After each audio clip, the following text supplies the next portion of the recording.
Hello दोस्तों, मुझसे काफ़ी लोगों ने पूछा है कि अगर हमें फिनेंस में इंटरेस्ट है तो हमें सीएफए करना चाहिए या एफआरएम।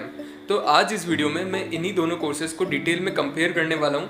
तो आज इस वीडियो में हम क्या क्या डिस्कस करेंगे, हम इन दोनों कोर्सेज़ की फ़ीस स्ट्रक्चर के बारे में डिस्कस करेंगे, एग्ज़ाम पैटर्न के बारे में, जॉब अपॉर्चुनिटीज़ क्या क्या है, जॉब प्रोफाइल्स क्या क्या आपको मिल सकती है इन दोनों में, कोर्स के कंटेंट के बारे में हम ब्रीफ ओवरव्यू लेंगे and what's good for you इस पे हम बात करेंगे, ताकि आपको आपका ये डिसीजन लेने में हेल्प हो कि आपके लिए कौन सा कोर्स सही रहेगा।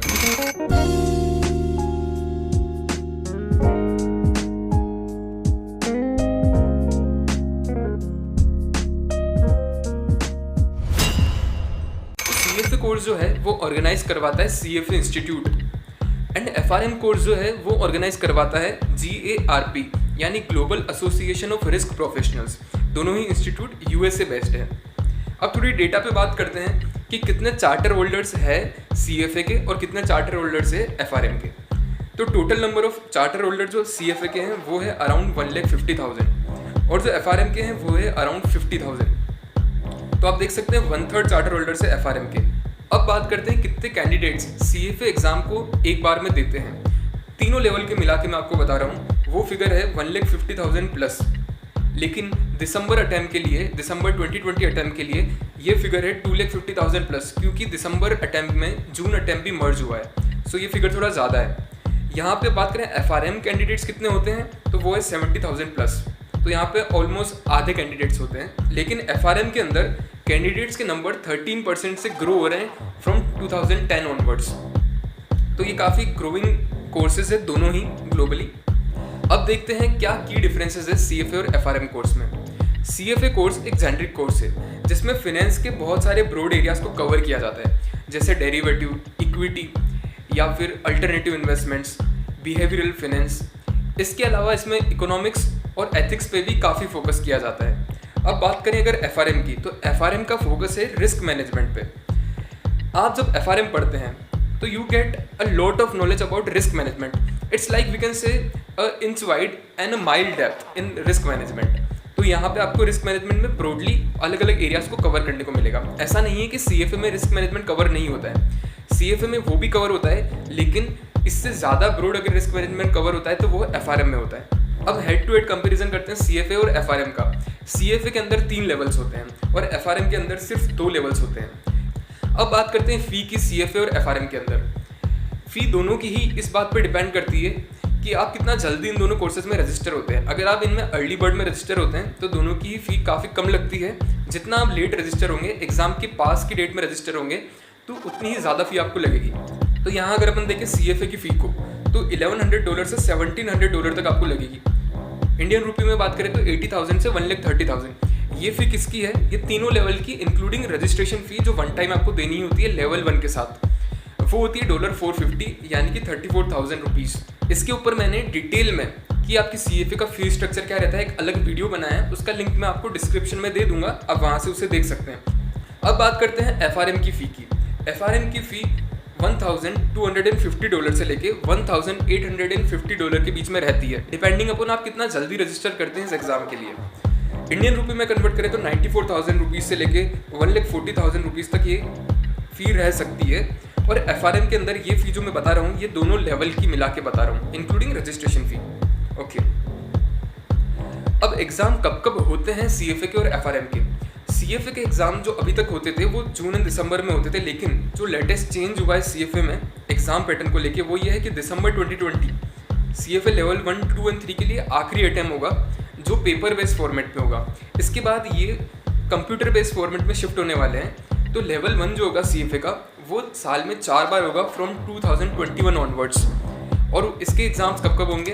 फेब में, उसके बाद में मई में, अगस्त में एंड नवंबर में। और लेवल 2 में क्या चेंजेस है एग्जाम पैटर्न को लेके? तो लेवल 2 एंड 3 भी कंप्यूटर बेस्ड होंगे, लेकिन लेवल 2 का एग्ज़ाम कब कब होगा? लेवल 2 का एग्ज़ाम होगा एक तो मई में एंड एक अगस्त में। और लेवल 3 का एग्ज़ाम कब होगा? उसका एग्ज़ाम होगा मई में एंड नवंबर में। ठीक है, इन शॉर्ट मई में लेवल 1, 2, 3 तीनों होंगे और अगस्त के अंदर लेवल 1 एंड लेवल 2 होगा एंड नवंबर के अंदर लेवल 1 एंड लेवल 3 होगा।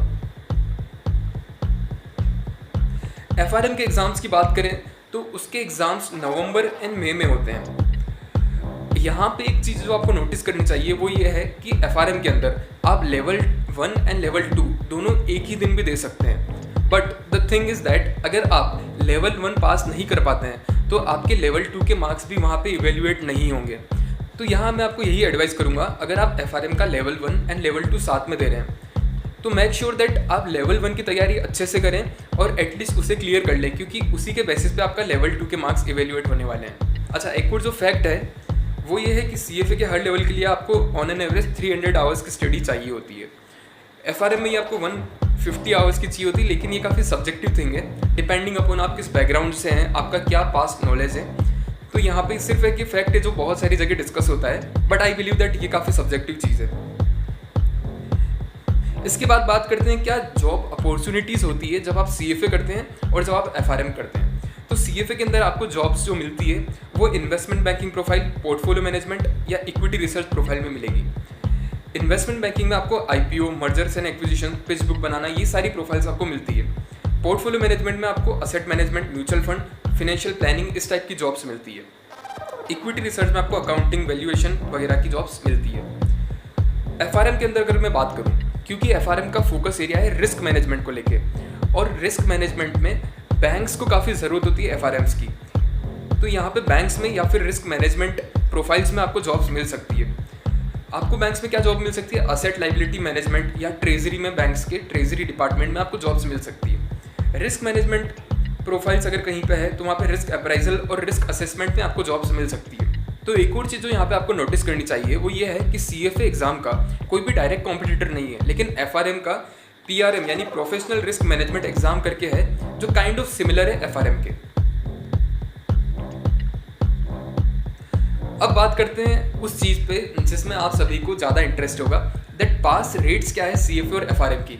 तो CFA की पास रेट जो है ऑन एन एवरेज लेवल 1 की पास रेट है 42%, लेवल 2 की पास रेट है ऑन एन एवरेज 46% और लेवल 3 की पास रेट है अराउंड 54%। तो FRM की अगर अपन बात करें तो उसकी पास रेट्स है 42% ऑन एन एवरेज, लेवल 2 की पास रेट्स है FRM के 58% ऑन एन एवरेज। अब बात करते हैं कोर्स कंटेंट पे, CFA का क्या कोर्स कंटेंट है और FRM का क्या कोर्स कंटेंट है। CFA के अंदर जिन एरियाज पे फोकस किया जाता है वो है ethics, portfolio management, accounting, corporate finance, fixed income, equity investments. और FRM का क्या कोर्स कंटेंट है तो वो है क्वांटिटेटिव एनालिसिस, डेरिवेटिव उसमें कवर होता है। बाकी टॉपिक्स आप देखेंगे तो रिस्क के रिलेटेड है और बैंकिंग सेक्टर से रिलेटेड है, जो बैंकिंग सेक्टर में आपको मेजरली काम आते हैं, जैसे value at risk, credit risk, operational risk और बेजल नॉर्म्स। तो यहाँ पे आपको ये टॉपिक्स देखने को मिलते हैं। एक और जो मेजर डिफरेंस है CFA और FRM कोर्स में वो ये है कि CFA के लिए एक प्री रिक्विजिट है कि आपको ग्रेजुएशन के लास्ट ईयर में होना है या फिर आपको 4 साल का वर्क एक्सपीरियंस चाहिए CFA में एनरोल करने के लिए। लेकिन FRM के लिए ऐसा कोई क्राइटेरिया नहीं है, अगर आप चाहें तो उसे 12th के बाद भी दे सकते हैं, उसमें ऐसा कोई क्राइटेरिया नहीं है। लेकिन आई वुड रिकमेंड दैट आप अपनी ग्रेजुएशन करने के बाद ही FRM कोर्स को करिए, तभी उसकी ज़्यादा वैल्यू रहेगी और आपकी अंडरस्टैंडिंग भी उस लेवल की हो पाएगी। तो अब बात करते हैं आपके लिए क्या बेस्ट रहेगा, CFA करना या FRM करना। ये 2 चीज़ों पे डिपेंड करता है कि आपने पास्ट में क्या किया है, आपके पास और कौन सी डिग्रीज़ है, उस पर डिपेंड करता है कि क्या ये उसके साथ अच्छा सूटेबल रहेगा। और सेकंड चीज़ ये है कि आपके फ्यूचर एस्पिरेशंस क्या है, ये इस पर डिपेंड करता है। If you want to work in investment banking, equity research, portfolio management, तो वहाँ पे आपको CFA के लिए जाना चाहिए। लेकिन अगर आपको बैंकिंग सेक्टर में काम करना है या ट्रेजरी डिपार्टमेंट में काम करना है जहाँ पे रिस्क मैनेजमेंट आपको सीखना है, तो FRM would be good for you. So I hope ये वीडियो आपके लिए हेल्पफुल रहेगा ये डिसाइड करने में कि आपको CFA करना चाहिए या FRM। Thank you very much guys for watching this video. See you soon in my next video.